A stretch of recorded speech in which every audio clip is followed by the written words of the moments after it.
Salut, il fait sacrément bon dans les Pyrénées ce matin. Le petit Penter, comment que ça va bien? Ça va bien? Ouais, t'es là. Oui, bonjour, petit Pentereuse aussi.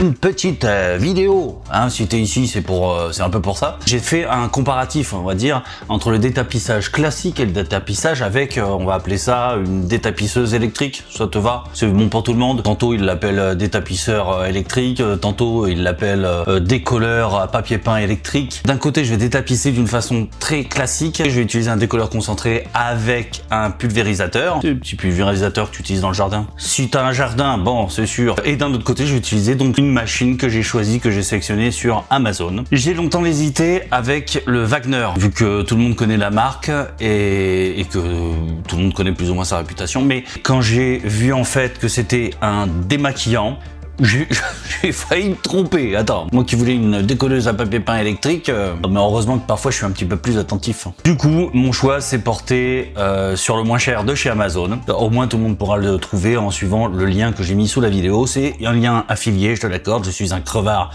comme tous les autres youtubeurs depuis le début qui font ça. Bon, moi je le sais pas encore. Tu me mens, Stéphane? Si, je le fais avec Mano Mano. Bon, mais je peux me tromper aussi. En suivant le lien d'affiliation que je mets en dessous, ce qui te permettra éventuellement de participer à la production de ma petite émission qui me coûte une blinde en peinture Simone. Dans le moins cher, faut faire le tri aussi, hein, vu que quand c'est le moins cher, les frais de port ils piquent très sévèrement. Ça, c'est la spécialité d'Amazon, donc fais attention à ça. Bon, moi du coup j'ai pris celui-ci, c'est une marque complètement inconnue, enfin jusqu'à ce jour, puisque Dr Peinture va le tester. Ça s'appelle Von Rock. Pourquoi j'utilise un accent flamand? Von Rock. Pendant que je vais vous expliquer le fonctionnement de la machine, comment elle est livrée, etc., etc., dans ce test, nous allons détapisser deux portes parce qu'elles ont en commun d'avoir plusieurs tapisseries l'une sur l'autre et que la seconde était super difficile à décrocher sans utiliser un couteau. À présent, regardons le test extrêmement scientifique, vous allez voir, de cette vidéo et comparez par vous-même les deux techniques. Observez depuis votre fauteuil, au travail, chez votre mère, aux toilettes. J'ai appris que mon pote Momo me regarde aux toilettes. T'es vraiment tordu. Enlevez le béret. Je vous présente mon assistante. Hop.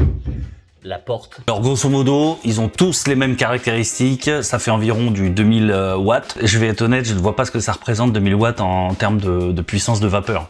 J'en sais rien, bon, enfin bon, admettons, du coup, ce que je suis sûr par contre, c'est que ça consomme pas mal, surtout quand tu dois l'utiliser toute la journée. Mais est-ce qu'il tiendra toute la journée? Mystère et boule de gomme. Ah, dis donc, ça faisait longtemps que j'avais pas utilisé cette expression. Mystère et boule de gomme. Les cuves se remplissent par le haut, il y a environ 3 à 5 litres de réserve selon les modèles. Comme d'hab, quand je choisis quelque chose, je le fais pas forcément en suivant à la lettre les commentaires, parce que sinon, je testerai rien du tout. Là, il se trouve que les commentaires pour ce modèle étaient pas trop dégueux. Bref, dans la première partie, nous allons voir comment se présente la bête. Alors ça va être une présentation sommaire, on va pas faire un unboxing quoi, c'est chiant à souhait ça. Pour conclure, je vous donnerai mes conseils sur le moment opportun ou non d'utiliser une décolleuse à papier peint ou de rester sur du classique. Ah oui, j'allais oublier, faut avoir l'électricité. C'est pas totalement idiot comme réflexion parce qu'il y a bien des gens qui achètent une maison et qui n'ont pas encore mis l'électricité. Bon, ouais. Ou qui vont être locataires qui n'ont pas encore l'électricité, ça peut arriver.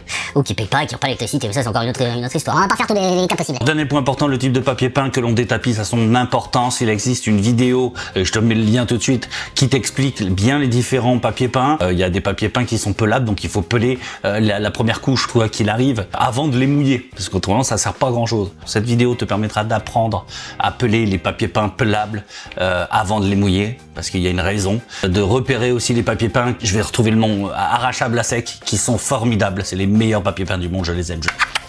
Par contre, c'est rare quand tu tombes sur ce type de papier peint en rénovation, tellement c'est assez récent. Ça peut arriver. Le mec qui a mis le papier peint il y a 2-3 ans, t'as une chance sur deux quand même que ce soit un arrachable à sec.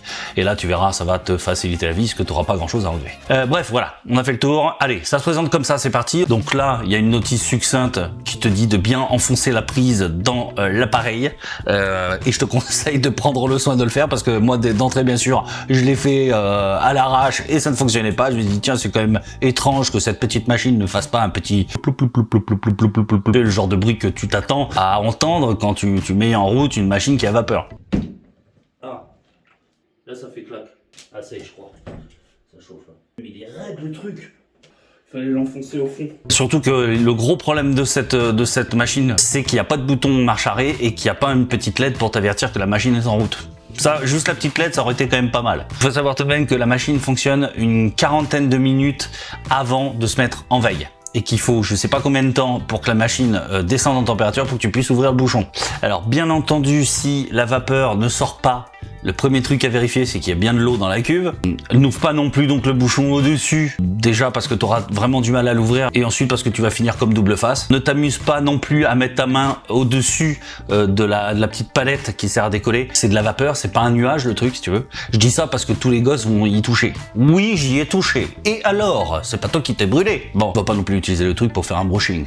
Et les vidéos sont ouvertes à tout le monde sur internet. Et dans le monde, il y a quand même pas mal de cons. Hein, on en connaît tous. On est tous le con de quelqu'un d'ailleurs.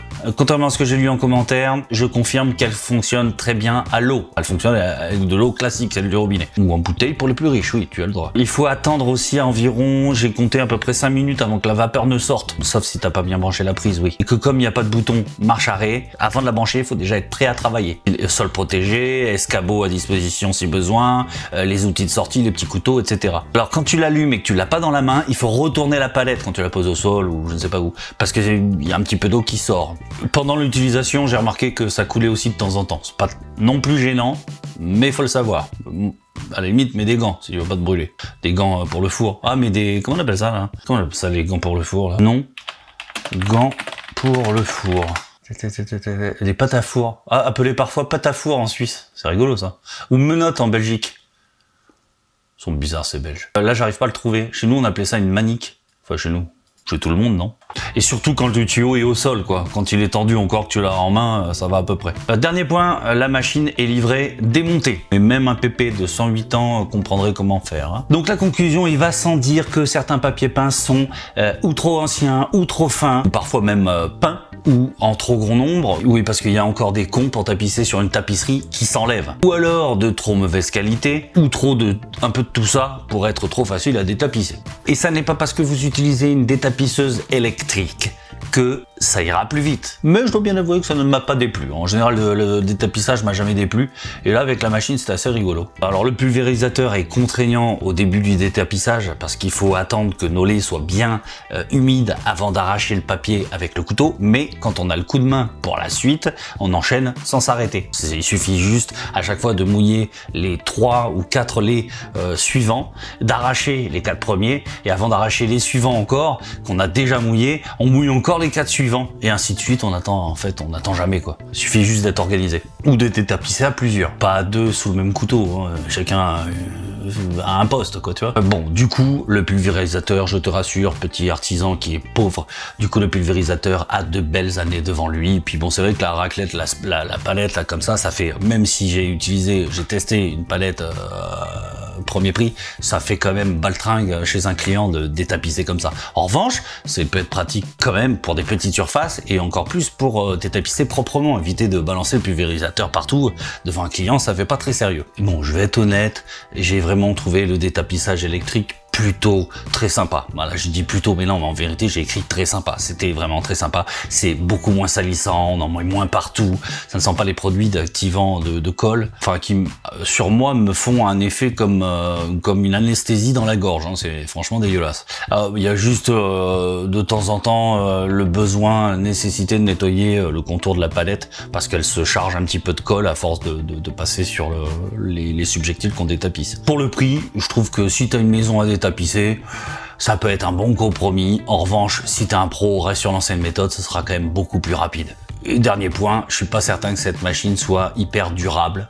Là, on reverra ça dans la série 365 jours après. En ce qui concerne le détapissage de papier peint, difficile. Je pense en revanche que la méthode classique sera aussi efficace que l'appareil électrique. Donc ne va pas croire que c'est parce que tu n'arrives pas à détapisser de façon classique que c'est la machine miracle. C'est pas vrai. Ceux qui te disent ça sont des vendeurs de pacotilles, des menteurs. Vous savez tout. Vous pouvez me soutenir en cliquant sur le lien affilié dessous. Je vous ai expliqué à quoi ça servait. Si vous avez des idées de test en rapport avec mon métier, bien sûr, je suis preneur. l'intérieur. Laissez vos idées en commentaire. Bon, en sachant, mais ça t'es pas censé le savoir, sauf si tu me suis sur Facebook, que j'ai déjà acheté pas mal de conneries sur Amazon, des outils qui sont plus ou moins pétés, et que c'est quand même relativement rigolo à faire ce genre de vidéo. Il y en a une qui sortira avant la fin de l'été, je pense. Donc à suivre. Allez, j'ai trop parlé, je te dis à bientôt pour de prochaines aventures.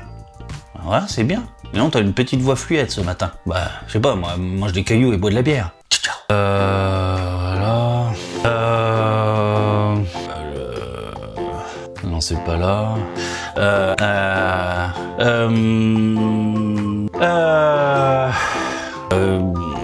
Bref, donc alors